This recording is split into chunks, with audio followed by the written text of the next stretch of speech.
Selon un sondage récent de l'Association médicale canadienne, seulement 26% des Canadiens considèrent que le système de santé là, est en excellent ou en très bon état. Et ça, c'est comparativement là, à 48% en 2015. Donc, quand même, date pas de super longtemps.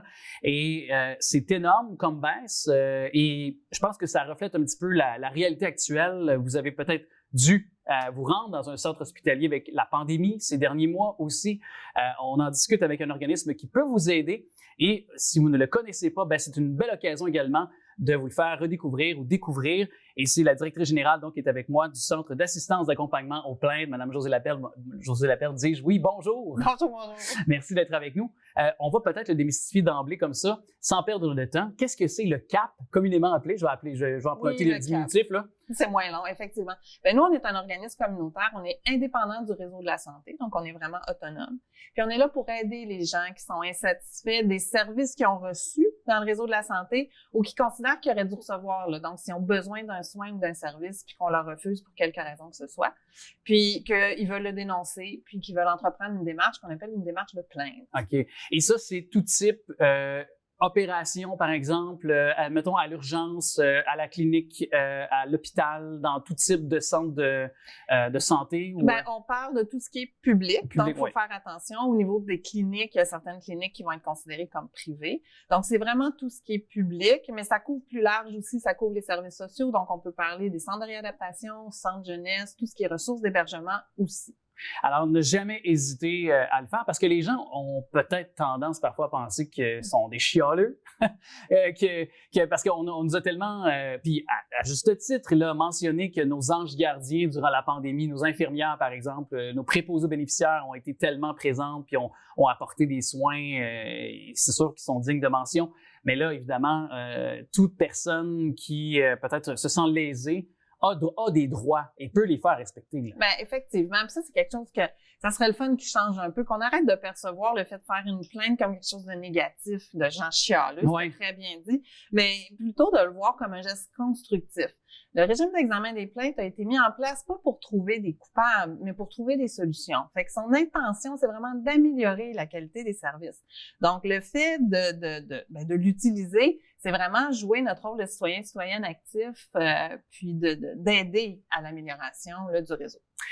On va faire une mise en situation parce que, admettons que moi, donc Alex Trudel, je veux faire une plainte. Je m'en vais au centre de la Cité de la Santé. Là, je vais le dire comme ça là, parce que bon, c'est un des centres hospitaliers les plus connus chez nous sur notre territoire lavallois.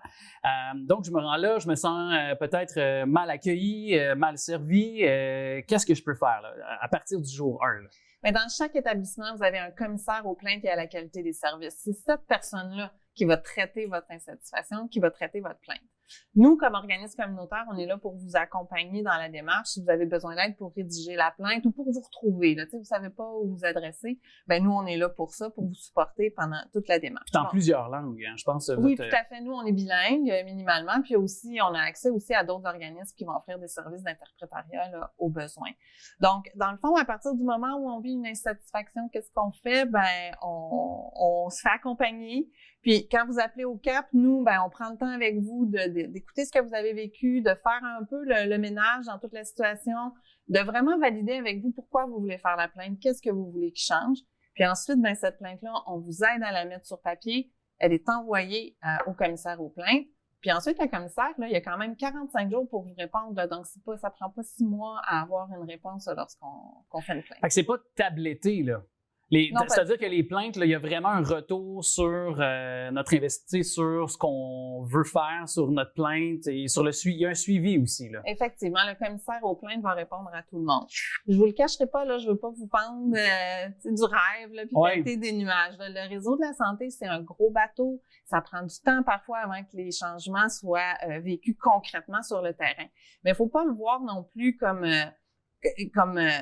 quelque chose d'être défaitiste puis dire ben ça donnera rien. Peut-être qu'effectivement votre démarche à vous, ça va être une goutte d'eau dans l'océan des problématiques du réseau, mais ça va peut-être être aussi la goutte d'eau qui va faire déborder le vase et qui va faire en sorte qu'il y a des changements concrets et durables qui vont être mis en place. Moi, j'aime toujours apporter des cas concrets, des cas à hauteur d'homme, comme on appelle l'expression consacrée. Est-ce qu'il y a des cas, justement, que vous avez eu à intervenir, vous avez aidé des gens, puis qu'il y a eu des changements sur le plan concret? Vous pouvez nous énumérer, par exemple? Bien, tout à fait, mais moi, j'aurais envie de vous en citer un que même le protecteur du citoyen a cité dans son dernier rapport annuel. Donc, justement, par rapport aux services qui sont moins accessibles. Donc, un adulte paraplégique qui vivait avec sa mère, qui s'est ramassé à avoir ses bains coupés à un seul bain par semaine. Pour lui, c'était pas suffisant. Je comprends. Puis, il a fait une plainte en premier recours auprès du commissaire aux plaintes. Et la réponse qu'il a reçue, c'est, ben regardez, on a changé nos critères, puis vous êtes maintenant admissible à seulement un bain et plus de 2. Là, les deux étaient insatisfaits, autant la mère que l'homme en question. Donc, ils ont décidé d'adresser tout ça au protecteur du citoyen, qui est le deuxième recours, là, si on n'est pas satisfait de la première réponse. Et le protecteur du citoyen a analysé tout ça, puis effectivement, il a recommandé à l'établissement, il a dit, ben regardez, cette personne-là est une personne active, qui a besoin de 2 bains par semaine, qui peut pas être donné par la mère qui est trop âgée, donc redonnez le deuxième bain. Et au-delà de ça, revoyez vos critères pour qu'ils soient plus flexibles, puis assurez-vous aussi que quand vous les appliquez, vous teniez compte de la réalité du quotidien des personnes là, qui sont touchées. Donc, concrètement, pour cette personne-là, ben, il y a eu un changement. Ouais, ben, oui, puis j'imagine que ça apporte des bienfaits. On n'a qu'à penser, parfois c'est, je veux dire, un bain, mais je veux dire, ça peut avoir toute une importance dans la vie d'une personne. Dans le cas que vous venez de nous présenter, j'imagine que ça a été bénéfique pour la suite des choses.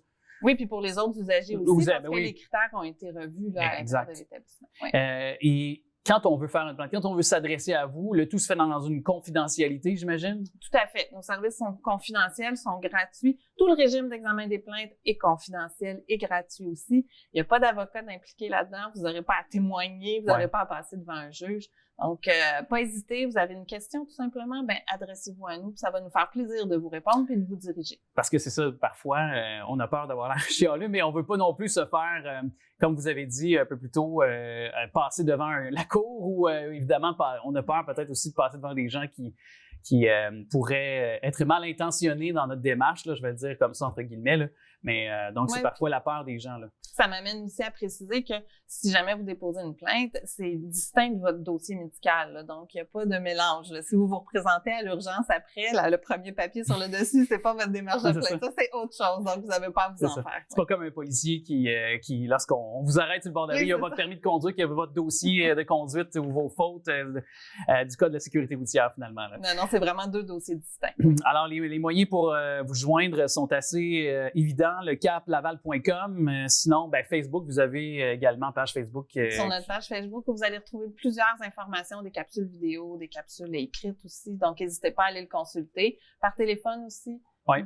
Faut pas hésiter. Et si je m'abuse, vous êtes intervenu récemment, là, vous avez, dans le cadre de la semaine des aînés, je crois, vous avez fait aussi certaines activités, je crois. Là. Oui, tout à fait. Une porte ouverte, dans le fond, on a fait une porte ouverte, puis on a participé aux activités de d'autres organismes aussi, là. Alors, pour vous dire que de tous les âges aussi, vous pouvez intervenir, autant pour les personnes peut-être un petit peu plus vulnérables ou en perte d'autonomie que pour la population peut-être un petit peu plus active, on va le dire comme ça. Merci beaucoup à vous d'être passé, puis on se revoit très bientôt pour d'autres préoccupations concernant évidemment les usagers ou dossiers aussi du domaine médical qui nous tient ici en alerte. Merci à vous. Ça fait plaisir.